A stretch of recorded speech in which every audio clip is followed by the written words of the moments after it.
बिस्मिल्लाहिर्रहमानिर्रहीम। गाइडेंस का chapter number 42 की पार्ट 3 की वीडियो स्टार्ट करते हैं। Regulation of respiration during exercise. हमें पता है जब एक्सरसाइज होती है तो कार्बन डाइऑक्साइड की प्रोडक्शन इंक्रीज हो जाती है, उसके अलावा ऑक्सीजन की यूजेज इंक्रीज हो जाती है, इनकी कंसनट्रेशन में चेंज आती है और अल्टीमेटली ब्रीदिंग इंक्रीज हो जाती है ताकि ज़्यादा ऑक्सीजन को इनटेक किया जा सके, ज़्यादा कार्बन डाइऑक्साइड को बाहर निकाला जा सके। ठीक है, अब मेजर जो फैक्टर होता है आपके रेस्पिरेशन को चेंज करने वाला, वो हम पीछे पढ़ चुके हैं, वो major respiratory controller carbon dioxide होता है। ठीक है, ऑक्सीजन भी इफेक्ट करेगी, पीएच भी, लेकिन मेजर कार्बन डाइऑक्साइड होता है। तो हम कार्बन डाइऑक्साइड को डिस्कस करने लगे हैं इन एक्सरसाइज की कंडीशंस में। ये कंसिडर कीजिए आपके पास ब्लड है और ब्लड के अंदर जो मैंने ब्लैक कलर का शो किया, ये आपके पास कार्बन डाइऑक्साइड है।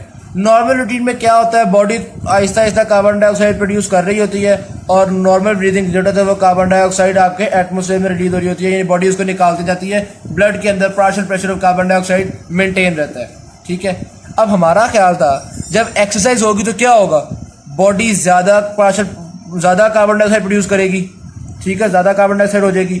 जब ज़्यादा कार्बन डाइऑक्साइड होगी ब्लड में तो partial pressure of carbon dioxide थोड़ा सा इंक्रीज कर जाएगा और इसके इंक्रीज करने की वजह से एल्वियोलर वेंटिलेशन भी बढ़ जाएगी और ज़्यादा कार्बन डाइऑक्साइड बाहर निकलना शुरू हो जाएगी। क्योंकि हमें पता है partial pressure of carbon dioxide के इंक्रीज कर जाने से एल्वियोलर वेंटिलेशन इंक्रीज होती है। ये हमने ग्राफ पढ़ा था जिसमें आप देख रहे हैं partial pressure of carbon dioxide normal से ज़्यादा हुआ है तो एल्वियोलर वेंटिलेशन इंक्रीज कर गई है। ये चीज़ तो हमें पता थी। ठीक है, लेकिन हमने नोटिस ये किया कि partial pressure of carbon dioxide तो बिल्कुल नॉर्मल रहता है। एक्सरसाइज की कंडीशन में partial pressure of carbon dioxide increase करता ही नहीं है। इसकी क्या वजह है, यानी कि अच्छा अब इसकी वजह हमें ये समझ में आई है कि आपके पास जो यहाँ पे मिसाल के तौर पे मौजूद है ब्रेन। ठीक है, ब्रेन ने आपकी बॉडी को सिग्नल भेजने होते हैं कि वो एक्सरसाइज करे। बॉडी एक्सरसाइज करेगी तो क्या होगा, ज़्यादा कार्बन डाइऑक्साइड प्रोड्यूस होगी। ठीक है ना, तो ब्रेन ने इम्पल्सेस सेंड करनी होती हैं एक्सरसाइज के लिए। ब्रेन ना साथ ही साथ थोड़ी सी इम्पल्सेस अपने रेस्पिरेटरी सेंटर को भी सेंड कर देता है। जब रेस्पिरेटरी सेंटर को सेंड करता है ना तो respiratory centre rate of breathing को भी तेज कर देता है। यानी कि ब्रेन रेस्पिरेटरी सेंटर से कहता है कि यार मैं बॉडी को एक्सरसाइज करवाने लगा हूँ, कार्बन डाइऑक्साइड की प्रोडक्शन बढ़ने लगी है, तुम रेस्पिरेशन तेज करवा दो, तुम कार्बन डाइऑक्साइड का रिमूवल तेज करवा दो। ठीक है, अच्छा इसकी ये वजह होती है कि कार्बन डाइऑक्साइड का पार्शियल प्रेशर बढ़ता नहीं है क्योंकि ब्रेन के इम्पल्सेस से ही हमने ब्रीदिंग रेट को भी इंक्रीज कर दिया। इन इम्पल्सेस को हम कह रहे होते हैं कोलेटरल इम्पल्सेस। ये कुछ इम्पल्सेस रेस्पिरेटरी सेंटर को भी ब्रेन भेज देता है, यानी ब्रेन ना सिर्फ एक्सरसाइज करवा रहा है बल्कि ब्रीदिंग भी तेज करवा रहा है। अच्छा अब एक और चीज मजीद कॉम्प्लिकेटेड, मतलब थोड़ी सी मजीद इंटरेस्टिंग है। वैसे तो होता क्या है, ये जो रिमूवल ऑफ कार्बन डाइऑक्साइड है ना, ये पहले बढ़ जाता है, प्रोडक्शन ऑफ कार्बन डाइऑक्साइड बाद में बढ़ता है। समझ आई मेरी बात, यानी कि अभी जब ब्रेन ने मैसेज भेज दिया बॉडी को एक्सरसाइज करो, इसको का रेस्पिरेशन बढ़ाओ, ब्रीदिंग बढ़ गई, रिमूवल ऑफ कार्बन डाइऑक्साइड बढ़ गया, लेकिन अभी इतना प्रोडक्शन ऑफ कार्बन डाइऑक्साइड नहीं बढ़ा। तो क्या होगा, जब रिमूव ज़्यादा होगा और प्रोड्यूस कम होगा तो क्या होगा, कार्बन डाइऑक्साइड की कंसनट्रेशन डिक्रीज कर जाएगी। तो कार्बन डाइऑक्साइड की पार्शियल प्रेशर ब्लड के अंदर डिक्रीज कर जाएगा बिल्कुल स्टार्टिंग में। ठीक है ना, जब अभी तक कार्बन डाइऑक्साइड की प्रोडक्शन ज़्यादा नहीं हुई तो स्टार्टिंग में कार्बन डाइऑक्साइड का पार्शियल प्रेशर उल्टा डिक्रीज कर जाएगा। ठीक है, क्योंकि आपने ब्रीदिंग ज़्यादा इंक्रीज कर दी है। तो यही यहाँ पे कुछ हो रहा है। ये आप ग्राफ देखें, इस ग्राफ के अंदर आपको समझ में आएगा कि ये देखें जैसे ही एक्सरसाइज स्टार्ट हुई एल्वियोलर वेंटिलेशन फुल पीक पे पहुंच गई। ओ भाई इतनी ज़्यादा एल्वियोलर वेंटिलेशन हो गई, कार्बन डाइऑक्साइड का रिमूवल पीक पे पहुंच गया, ज़्यादा हो गया, तो as a result carbon dioxide का पार्शियल प्रेशर डिक्रीज कर गया। ठीक हो गई बात, कार्बन डाइऑक्साइड का पार्शियल प्रेशर एक्सरसाइज के स्टार्ट में डिक्रीज कर गया। अच्छा अब ये जो ब्रेन ने ब्रीदिंग को इंक्रीज या डिक्रीज किया होता है ना, ये कोई प्रॉपर तनासब तो थोड़ी करता है। ब्रेन तो बस अन्नेवाह मैसेज भेज देता है, या बहुत ज़्यादा ब्रीदिंग इंक्रीज हो जाती है या बहुत थोड़ी।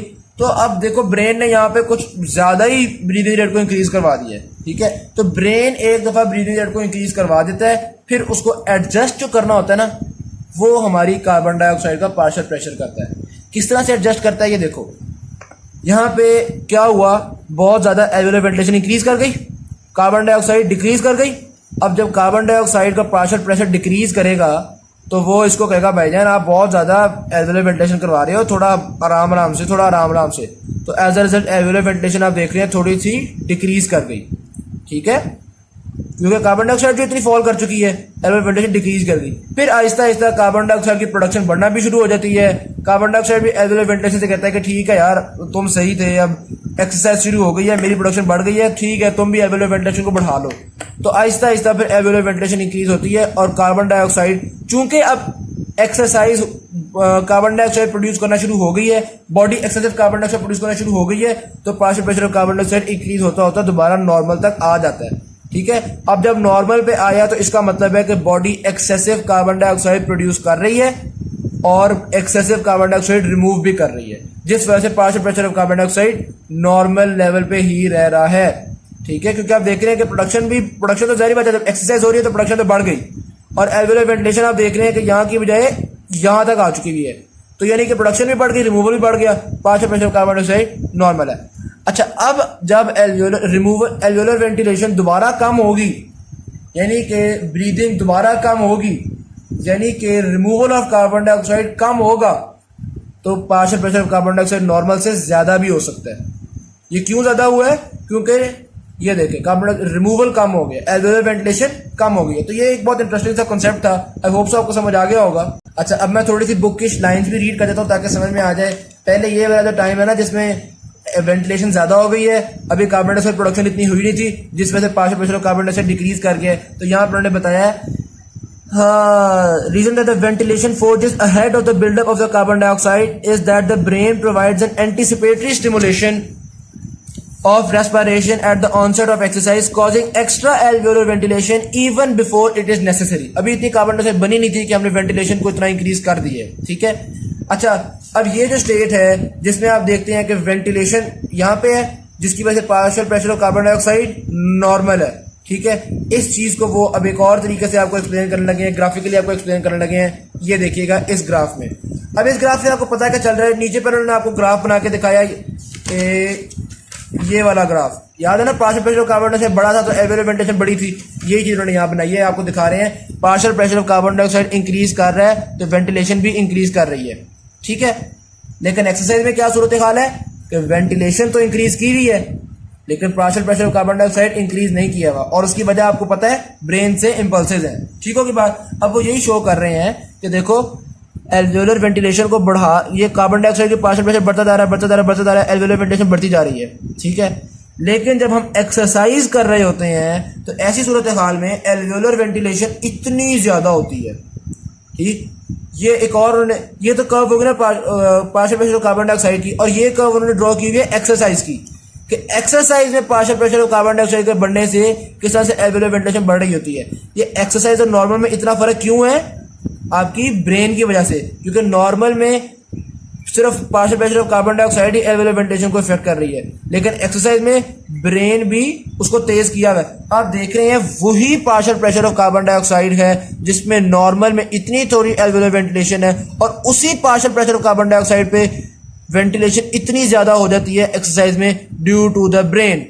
जो ब्रेन के सिग्नल्स हैं उनकी वजह से आप देख रहे हैं तकरीबन वो करें 20 फोल्ड एल्वेओलर वेंटिलेशन ज्यादा है उसी partial pressure of carbon dioxide पे। तो नतीजा ये होता है कि हमारा एल्वेओलर वेंटिलेशन इंक्रीज कर जाती है और partial pressure of carbon dioxide maintain रहता है। तो ये वो बात है जो उन्होंने यहाँ पे एक्सप्लेन कर दी, फिगर 42.11 मैंने आपको एक्सप्लेन कर दिया। आगे आता है neurogenic control of ventilation during exercise may be partly a learn response, कि ये जो आपने देखा है कि ब्रेन ने पहले से ही आपकी ब्रीदिंग रेट को इंक्रीज कर दिया था, ये जो रिस्पॉन्स है हम कहते हैं कि ये पार्टली लर्न रिस्पॉन्स है। ये हो सकता है बाय बर्थ रिस्पॉन्स ना हो, वो ऐसा हम क्यों कह रहे हैं? क्योंकि हमने देखा है यार, चलो कंप्लीटली लर्न ना सी पार्टली लर्न तो होगा, क्योंकि हमने ये चीज नोटिस की है कि ये जो रिस्पॉन्स है इसमें सेरिब्रल कॉर्टेक्स इन्वॉल्व है, और सेरिब्रल कॉर्टेक्स लर्न एक्टिविटीज में इन्वॉल्व होता है। तो हमने इससे अंदाजा लगा लिया कि यार ये लर्न होगा, यानी कि ये बाय बर्थ नहीं होगा, ये इंसान एक्वायर करता होगा। ठीक है, आई होप सो कि ये कॉन्सेप्ट आपको क्लियर हो गया होगा। आगे अब ब्लू बॉक्स के अंदर इन्फॉर्मेशन आ जाती है, चैप्टर के एंड तक यही चल रही है। अब इसमें अदर फैक्टर में सबसे पहले आगे पता क्या, वॉलंटरी कंट्रोल ऑफ रेस्पिरेशन, कि आप वॉलंटरी जानबूझ के रेस्पिरेशन को कंट्रोल कर सकते हैं। जिस तरह जब डॉक्टर कहता है कि जी गहरे सांस लें, आप ज्यादा गहरे सांस लेना शुरू कर देते हैं, यानी हाइपर वेंटिलेट कर सकते हैं वॉलंटरीली, और इसी तरह से जब आप सांस को रोक के रखते हैं तो आप हाइपो वेंटिलेट हो जाते हैं, यानी कम वेंटिलेशन। तो आपका partial pressure of carbon dioxide, partial pressure of oxygen temporarily increase decrease कर सकता है आपके वॉलंटरी कंट्रोल की वजह से। ठीक हो गया। फिर आता है इफेक्ट ऑफ इरिटेंट रिसेप्टर्स। आपको पता है कि एयर पैसेज वेज के अंदर जब कोई इरिटेंट आ जाता है तो उस इरिटेंट की वजह से स्नीज रिफ्लेक्स भी हो सकता है, कफ रिफ्लेक्स भी हो सकता है, यानी कि खांसी या छींक वगैरह हो सकती है। ज़ाहिर बात है ये भी आपकी रेस्पिरेटरी जो आपने अभी तक का साइकिल पढ़ा उससे एक डिफरेंट चीज़ें तो उन्होंने बता दिया कि ये भी इफेक्ट कर सकता है रेस्पिरेशन को। ठीक, उसके बाद आता है आपके पास function of lung J receptors. ये सिंपल सी बात है, पहले उन्होंने लोकेशन बताई है कि ये J receptors sensory nerves endings होती हैं जो आप कहते हैं एल्वियोलर वॉल्स के अंदर मौजूद हैं। ठीक है, अच्छा ये आपके जब स्टिमुलेट होती हैं जब आपकी पल्मोनरी ब्लड के अंदर ज़्यादा पल्मोनरी कैपिलरीज के अंदर या पल्मोनरी ब्लड वेसल्स के अंदर ज़्यादा ब्लड जमा होना शुरू हो जाए या पल्मोनरी एडेमा हो, ऐसी सिचुएशंस के अंदर होती हैं कंजस्टिव हार्ट फेलियर वगैरह के अंदर, और ये आपको सांस की कमी फील करवाती हैं, यानी ऐसे लगता है कि आपको सांस की कमी हो रही है। ठीक हो गया, तो ये चीज़ सिंपल हो गई। फिर आता है brain oedema depresses the respiratory centre, यानी कि अगर ब्रेन के अंदर कोई एक्स्ट्रा फ्लूइड जमा हो गया है, ब्रेन के अंदर स्वेलिंग हो गई है, तो ब्रेन की स्वेलिंग की वजह से रेस्पिरेटरी सेंटर सुस्त पड़ जाता है, डिप्रेस हो जाता है। अब रेस्पिरेटरी सेंटर सुस्त पड़ जाएगा तो क्या होगा? डेफिनेट सी बात है, रेस्पिरेटरी सेंटर सुस्त पड़ जाएगा तो ब्रीदिंग का रेट स्लो हो जाएगा आपका। ठीक है, तो इसका हम सोल्यूशन क्या करते हैं, हम हाइपरटोनिक सोल्यूशन जो है वो इंसान को इंजेक्ट कर देते हैं ताकि ब्रेन का जो फ्लूइड है वो ऑस्मोसिस के थ्रू बाहर आ जाए, ब्रेन के अंदर इतना वाटर ना रहे, और जब ये एडिमा ट्रीट हो जाएगा तो रेस्पिरेटरी सेंटर की सुस्ती भी ट्रीट हो जाएगी। ठीक हो गया। इसी तरह से आगे बताया कि एनेस्थीसिया जो होते हैं, नारकोटिक्स जो होते हैं, एनेस्थेटिक्स वगैरह, ये भी आपके रेस्पिरेटरी सेंटर को सुस्त कर देते हैं, ये भी आपके सांस को स्लो कर देते हैं। तो ये भी बहुत सिंपल सी चीज़ हो गई। ठीक हो गया। आगे आ गया पीरियोडिक ब्रीदिंग। पीरियोडिक ब्रीदिंग का मतलब है अचानक आपका रेट ऑफ रेस्पिरेशन बढ़ जाए, अचानक आप ज़्यादा सांस लेना शुरू कर दें, फिर आप स्लो सांस लेना शुरू कर दें, फिर ज़्यादा सांस, तो ये इसको हम कहते हैं पीरियोडिक ब्रीदिंग। मैं रीड कर देता हूँ, the person breathes deeply for a short interval and then breathe slightly और not at all for an additional interval. ठीक है, अच्छा इसमें से ये जो इसको कहते हैं पीरियोडिक ब्रीदिंग। पीरियोडिक ब्रीदिंग की एक टाइप है चाइन स्टोक्स ब्रीदिंग। ठीक है, अब ये चाइन स्टोक्स ब्रीदिंग में होता क्या है बेसिकली, यानी उसका बेसिक मैकेनिज्म क्या है वो आपको वो समझाने लगे हैं। यार होता पता क्या है, आप मिसाल के तौर पे अचानक एक बंदे ने ज़्यादा सांस लेना शुरू कर दिया। ठीक है, ज़्यादा सांस लेना शुरू कर दिया, ऑक्सीजन वाफर हो गई, कार्बन डाइऑक्साइड काफ़ी ज़्यादा निकल गई, तो ब्रेन को क्या मैसेज जाएगा कि भाईजान बस बहुत ज़्यादा सांस ले रहे हैं हम, रेट ऑफ रेस्पिरेशन को स्लो करो। अच्छा, ब्रेन मैसेज भेजेगा जी रेट ऑफ रेस्पिरेशन को स्लो कर दो। ठीक, रेट ऑफ रेस्पिरेशन बहुत स्लो हो जाएगा जिसकी वजह से कार्बन डाइऑक्साइड बढ़ना शुरू हो जाएगी, ऑक्सीजन कम होना शुरू हो जाएगी, तो हम कहेंगे भाईजान ब्रीदिंग बहुत स्लो हुई है, रेट ऑफ रेस्पिरेशन इंक्रीज करो। मतलब ड्रामा ही लगे रहेंगे, पहले ब्रेन को कह रहे हैं स्लो करो, वो स्लो करवा देते हैं, फिर हम कहते हैं ओहो हो ये तो बहुत स्लो हो गया, ब्रेन को कहते हैं यार तुम फास्ट करो, वो ब्रीदिंग फास्ट करवाया था, हम कहते हैं ओए हो इतनी फास्ट हो गई, फिर ब्रेन को कहते हैं यार दोबारा स्लो। मतलब इस तरह चलता रहता है सिलसिला, जिसकी वजह से कभी हम ओवर वेंटिलेटेड कभी हाइपो वेंटिलेटेड, ये चक्कर हमारा चलता रहता है। ठीक है, अच्छा अब ये जो सिलसिला है ये तो आप सोचेंगे नॉर्मल इंसान में भी ऐसा होता होगा, जाहिर सी बात है, नॉर्मल इंसान में ब्रेन काम कर रहा है, रेस्पिरेटरी सेंटर है, सारा कुछ काम तो कर रहा है। ठीक है, लेकिन नॉर्मल इंसान में ये जो ऑसिलेशंस हैं या ये जो पीरियोडिक ब्रीदिंग है ये डैम्प्ड होती है। यानी ठीक है, एक दफ़ा ब्रेन ने तेज़ करवा दी, फिर हमने अगली दफ़ा अंदाज़ा लगा लिया कि यार बस मतलब हालात नॉर्मलाइज हो जाते हैं, थोड़ा बहुत ब्रीदिंग रेट इंक्रीज डिक्रीज होता है और फिर हालात नॉर्मलाइज हो जाते हैं। लेकिन इस स्ट्रोक्स ये जो चाइन स्ट्रोक्स ब्रीदिंग है इसके अंदर हालात नॉर्मलाइज नहीं होते, डैम्पिंग नहीं होती। डैम्पिंग की क्या वजह, डैम्पिंग ना होने की क्या वजह हो सकती है? बेसिकली दो वजूहात है डैम्पिंग की ना होने की। वो क्या है? नंबर एक तो ये है कि ब्लड फ्लो बहुत स्लो है from the lungs to the brain. यानी कि नॉर्मल रूटीन में क्या होता था, आपकी ये लंग्स जैसे ही आपका थोड़ी सी कार्बन मतलब वेंटिलेशन ज़्यादा होती थी, साथ ही इसको मैसेज देते थे, ये सारे कहता था ठीक है वेंटिलेशन कम कर दो। ठीक है, ये वेंटिलेशन थोड़ी कम होती थी, जल्दी जल्दी मैसेज पहुंचता था और आहिस्ता आहिस्ता इन दोनों की सिंक्रोनाइज हो जाते थे, नॉर्मल वेंटिलेशन शुरू हो जाती थी। ठीक है, यहाँ पे अब क्या हो रहा है कि ब्लड फ्लो हो गया बहुत स्लो, कार्डियक फेलियर की वजह से हो जाता है, हार्ट फेलियर की वजह से, किसी भी और नॉर्मेलिटी की वजह से ब्लड फ्लो हो गया बहुत स्लो। ठीक है, लो जी वेंटिलेशन बढ़ना शुरू हो गई, बढ़ती जा रही है, ब्लड फ्लो अभी बहुत स्लो जा रहा है। यार वेंटिलेशन बहुत ज़्यादा हो गई है, मैं कहता हूँ कार्बन डाइऑक्साइड बॉडी से बहुत ज़्यादा तेज़ी से रिमूव करना शुरू कर दी है, ऑक्सीजन बहुत ज़्यादा अंदर आना शुरू हो गई है। करते करते स्लोली ब्रेन तक पैगाम आखिरकार पहुँच गया। वो ब्रेन को पैगाम पहुँचा कि यहाँ तो हालात बहुत ख़राब हुए हैं, ब्रेन ने बहुत ढेर सारा, जाहिर बात है जब इतनी देर से एक्स्ट्रा वेंटिलेशन हो रही है तो ब्रेन ने मैसेज भेजना है लंग्स को कि यार बस ठीक है तुम लोग नॉर्मलाइज हो जाओ। लो जी ब्रेन ने मैसेज तो भेज दिया लेकिन अभी मैसेज पहुंचा ही नहीं, लंग्स मजीद वेंटिलेट करी जा रही हैं। थोड़ी देर बाद जाके मैसेज पहुंचा, और मैसेज पहुंचा कि भाई बिल्कुल स्टॉप करो काम। ठीक है, लो जी लंग्स ने काम स्टॉप कर दिया, बिल्कुल ही रोक दिया काम। थोड़ी देर इंसान का सांस घुटना शुरू हो गया, ऑक्सीजन की कमी महसूस होना शुरू हो गई। लो जी अब ब्रेन को मैसेज जा रहा है कि जी हमें ऑक्सीजन की कमी हो रही है। ब्रेन साहब को अभी होश ही नहीं हुई, लंग्स रुकी हुई हैं। क्यों रुकी हुई है? क्योंकि ब्रेन ने रोका हुआ है उनको। काफ़ी देर बाद मैसेज पहुंचा ब्रेन को पता चला ओहो ऑक्सीजन तो खत्म हो गई है। ब्रेन ने लंग्स को कहा यार ढेर सारी रेस्पिरेशन शुरू करो, ऑक्सीजन खत्म हो गई है।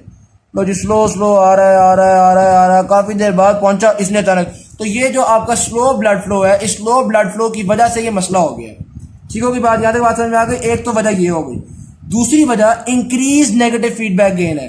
क्या मतलब भैया, ब्रेन बहुत जज्बाती किस्म का ब्रेन है। यानी कि हमने मैसेज तो फौरन ब्रेन को, अभी थोड़ी सी वेंटिलेशन एक्स्ट्रा हुई थी कि हमने ब्रेन को फौरन मैसेज भेजा कि यार थोड़ी सी वेंटिलेशन एक्स्ट्रा हो गई है। ब्रेन बजाय इसके कहते चलो ठीक है थोड़ा सा अपना ब्रीदिंग रेट कम कर दो, वो जज्बाती किस्म का ब्रेन हो गया है। वो कहता है ओए होए बिल्कुल ब्रीदिंग रेट रोक दो। अच्छा फौरन मैसेज आया ब्रीदिंग रेट रोक दो, ब्रीदिंग रेट रुक गया। ब्रेन को हमने कहा ब्रीदिंग रेट रुका हुआ है, थोड़ा सा बढ़ाने की कोशिश करो। वो कहता है ओ जज्बाती जो हुआ है ब्रेन, वो कहता है बहुत ज़्यादा बढ़ा दो ब्रीदिंग रेट। तो इसकी वजह से भी आपका जो ब्रीदिंग रेट है वो ऑसिलेट करता चला जाता है। तो ये दो रीजन थी, एक इंक्रीज नेगेटिव फीडबैक गेन और दूसरा डिक्रीज ब्लड फ्लो। किसी भी वजह से हो सकता है, कार्डियक फेलियर की वजह से होता है। ठीक हो गया, हार्ट फेलियर में बता रहे हैं ये सिंड्रोम खासतौर पे हो रहा होता है। ठीक, अच्छा ये जो ब्रेन इस तरह का काम करता है उसकी वजह कोई ना कोई ब्रेन डैमेज होती है। रेस्पिरेटरी सेंटर में उन्होंने बता दिया कि कुछ डैमेज इस तरह के होते हैं जिसकी वजह से ब्रेन इतना जज्बाती हो जाता है और इस तरह के काम करवा रहा होता है। ठीक हो गया, तो ये चीज़ तो बहुत सिंपल थी, हमने डिस्कस कर ली। आगे आता है स्लीप एपनिया। स्लीप एपनिया का मतलब है कि जो हम स्पॉन्टेनियस ब्रीदिंग कर रहे होते हैं, नॉर्मल रूटीन में बैठे हुए हैं स्पॉन्टेनियस ब्रीदिंग कर रहे हैं ना, खुद ही ब्रीदिंग करते जा रहे हैं, आपको जान तो नहीं लगा रहे सांस लेने के लिए। ये स्पॉन्टेनियस ब्रीदिंग सोते हुए इंसान की खत्म हो जाए। ठीक है, एक दफ़ा खत्म हो, दो दफ़ा खत्म हो, जाहिर बात है कॉन्टिन्यूसली खत्म तो नहीं रह सकेगी, बंदा ही मर जाएगा। खत्म होगी फिर इंसान सांस लेना शुरू कर देगा, फिर खत्म होगी फिर सांस लेना शुरू कर देगा। कुछ 300 से 500 दफ़ा कई दफ़ा इंसान सोया हुआ होता है, तो 500 दफ़ा इस तरह हो जाता है कि सांस लेना बंद हो जाता है, थोड़ी देर बाद फिर स्टार्ट हो जाता है। ये वाला सिलसिला होता है। अच्छा इसकी वजह क्या है, स्लीप एपनिया की वजह क्या है? दो वजूहत होती हैं। एक तो होती है कोई ऑब्स्ट्रक्शन, वो भी हम डिस्कस करते हैं कि ऑब्स्ट्रक्शन किस तरह से ये काम करवाती है, और दूसरा आपका सेंट्रल स्लीप एपनिया होता है। सबसे पहले डिस्कस करते हैं हम ऑब्स्ट्रक्शन को। ऑब्स्ट्रक्शन में क्या होता है कि आपके ये जो ब्रोंक्यूल्स है ना, इनके असल में ना ब्रोंक्यूल्स के, या आप कह सकते हैं जो ट्रैकिया है उसके अंदर मसल्स मौजूद होते हैं। इन मसल्स ने कॉन्टिन्यूसली ट्रैकिया को खोल के रखा हुआ होता है। ठीक है, जब आप सोते हैं कई दफ़ा ये मसल्स रिलैक्स कर जाते हैं तो ट्रैकिया साहब रिलैक्स होकर ऐसे क्लोज हो गए। ठीक है, लेकिन ट्रैकिया में थोड़ी बहुत जगह रह जाती है पैसेज के लिए। ठीक, कुछ लोग होते हैं उनका ट्रैकिया कुदरती तौर पे होता ही नैरो है, नैरो ट्रैकिया होता है। जब उनके मसल्स रिलैक्स कर जाए ना तो वो वाला ट्रैकिया तकरीबन बंद ही हो जाता है, तो सांस लेना तकरीबन बंद ही हो जाता है। और रिजल्ट क्या होता है, जब वो थोड़े से पैसे में से सांस निकलता है तो वो जो हम सोते हुए खराटों की आवाज़ आती है ना, तो वो उसकी वजह से होती है। तो वो बता रहे हैं कि लाउड स्नोरिंग प्रोड्यूस होना शुरू होती है और थोड़ी देर खराटे होते हैं, फिर उसके बाद थोड़ी देर बिल्कुल ही सांस रुक जाता है। ठीक है, अभी थोड़ी सी देर के लिए सांस रुकता है, जिसको उन्होंने कहा कि नो ब्रीदिंग एपनिया हो जाता है। और इतने में ऑक्सीजन फॉल कर गई, कार्बन डाइऑक्साइड इंक्रीज कर गई। अचानक ब्रेन को कहा कि यार क्या कर रहे हो यार, ऑक्सीजन फॉल कर रही है, तो ब्रेन दोबारा ब्रीदिंग स्टार्ट कर देगा। वही होगा, दोबारा ब्रीदिंग स्टार्ट होगी, दोबारा आपका फेरेंक्स वगैरह रिलैक्स करना शुरू हो जाएगा, और इस तरह करते करते खराटों की आवाज़ और करते करते दोबारा ब्रीदिंग रुक जाएगी। थोड़ी देर ब्रीदिंग रुकेगी, दोबारा ब्रेन को कहेंगे यार ब्रीदिंग रुकी हुई है, क्या कर रहे हो। तो इस तरह से एपनिया चलता रहेगा। ये तो हो गया ऑब्स्ट्रक्टिव स्लीप एपनिया। ठीक है, अब इसको हम ट्रीट किस तरह से कर सकते हैं? या तो एक्सेसिव फैट को आप सर्जिकली रिमूव कर दो, सर्जरी करो, और आपका ये जो कोई ग्लैंड अगर इनलार्ज हुआ हुआ है या कोई ऐसा वजह है जो आपके ट्रैकिया को बार बार क्लोज कर रही है, उसको आप सर्जिकली रिमूव कर दो। पहला तो तरीका ट्रीटमेंट का ये हो गया। ठीक है, और दूसरा तरीका ये होता है कि नेजल वेंटिलेशन होती है with continuous positive air pressure, कि आप मतलब नेजल वेंटिलेशन शुरू कर देते हो और कॉन्टिन्यूसली थोड़ा सा प्रेशर ऑफ हवा डालते रहते हो ताकि इंसान की ब्रीदिंग स्टॉप ना हो। ठीक, ये तो एक तरह का हो गया ऑब्स्ट्रक्शन की वजह से स्लीप एपनिया। दूसरा होता है आपके पास सेंट्रल स्लीप एपनिया। इसमें क्या होता है, मोहतरम दिमाग साहब ही सो गए हैं। जो रेस्पिरेटरी सेंटर काम कर रहा था, वो रेस्पिरेटरी सेंटर किसी एबनॉर्मेलिटी की वजह से, किसी डैमेज की वजह से, किसी भी ऐसी वजह की वजह से रूटीन में बैठे बैठे अचानक ब्रीदिंग करवाना बंद कर देता है। अजीब बदमाशी। अच्छा, जिनमें ये वाला इशू होता है ना, उनमें कई दफ़ा जागते हुए भी हो सकता है कि सांस लेने में मुश्किल हो जाए, लेकिन जाहिर बात है जागते हुए तो इंसान वॉलंटरीली सांस लेना शुरू कर देता है ना, स्पॉन्टेनियस सांस खत्म हो भी गया, आप वॉलंटरली भी तो सांस ले सकते हो ना, तो इंसान लेना शुरू कर देगा। लेकिन जब इंसान सो रहा है और उस वक्त ब्रेन ने ब्रीदिंग करवाना बंद कर दी, तो यार आपको पता फिर वो एक शॉर्ट सा एपनिया होगा, कार्बन डाइऑक्साइड बढ़ जाएगी, ऑक्सीजन कम होगी, हम ब्रेन को कहेंगे होश करो क्या कर रहे हो, फिर अचानक ब्रेन भेजना शुरू करेगा सिग्नल। तो ये वाला मसला फिर मतलब स्लीप जो है ना वो क्वालिटी स्लीप नहीं होगी, एक रेस्टलेस किस्म की स्लीप होगी, जिसकी वजह से इंसान प्रॉपर तरीके से जब पूरी तरह से नींद पूरी नहीं होगी तो दिन में भी वो थका थका रहेगा। ये वाला काम ऑब्स्ट्रक्टिव एपनिया में भी हुआ था और इस सेंट्रल स्लीप एपनिया में भी ये वाला मसला होता ज़रूर है। ठीक है, वो कह रहे हैं जिन जो ये पेशेंट्स होते हैं उनको तो नारकोटिक्स वगैरह वो तो इन चीज़ों से शदीद तौर पे नुकसान पहुंच सकता है, क्योंकि देखें इनके अंदर पहले ही उनका पागल सा रेस्पिरेटरी सिस्टम है जो कि अचानक कई दफ़ा सो जाता है, मतलब डैमेज हुआ है ना रेस्पिरेटरी सेंटर, तो वो कई दफ़ा ब्रीदिंग करना बंद कर देता है। ऊपर से अगर आपने नारकोटिक्स या एनेस्थीसिया दे दिया, आपको पता है एनेस्थीसिया तो सुस्ती करवाता है आपकी, इसकी सुस्त कर देता है रेस्पिरेटरी सेंटर को, तो इसलिए इन लोगों में एनेस्थीसिया वगैरह दिया तो वो बहुत डेंजरस हो सकता है। ठीक है, ट्रीटमेंट हम किस तरह से करते हैं, कोई मेडिकेशन हम यूज़ कर लेते हैं, कई दफ़ा मेडिकेशन हमारे काम आ जाती हैं, या वेंटिलेशन विद CPAP करते हैं रात को, हम उससे भी हम इसको बेहतर कर सकते हैं। अच्छा, वो कह रहे हैं कई दफ़ा ऐसा भी होता है कि ऑब्स्ट्रक्टिव एपनिया स्लीप एपनिया भी होता है और ये वाला भी होता है, यानी कुछ ना कुछ ऑब्स्ट्रक्शन का भी इशू होता है और कुछ ना कुछ रेस्पिरेटरी सेंटर भी डैमेज हुआ हुआ है, तो इसको हम मिक्स्ड स्लीप एपनिया कहते हैं कि mix type of sleep apnoea. और तकरीबन 15% लोगों में जो स्लीप एपनिया है वो इसी वजह से होता है कि अजीब मतलब दोनों तरह के काम हो रहे होते हैं। ठीक, और अगर आपसे पूछा जाए सिर्फ सेंट्रल स्लीप एपनिया, तो ये बहुत थोड़े लोगों में होता है कि उनका रेस्पिरेटरी सेंटर इतना डैमेज हुआ हो कि वो ब्रीदिंग करना रोक दे। वो कह रहे हैं तकरीबन 1% एपनिया इस तरह का होता है, ज़्यादातर एपनिया ये खराटों वाला ही होता है जिसमें इंसान की ऑब्स्ट्रक्शन हुई होती है। Thank you very much, video अच्छी लगी तो शेयर ज़रूर कीजिएगा, चैनल को सब्सक्राइब कीजिएगा, और उसके अलावा कोई भी कन्फ्यूजन है तो कमेंट सेक्शन में ज़रूर पूछिएगा। थैंक यू वेरी मच, अल्लाह हाफिज़।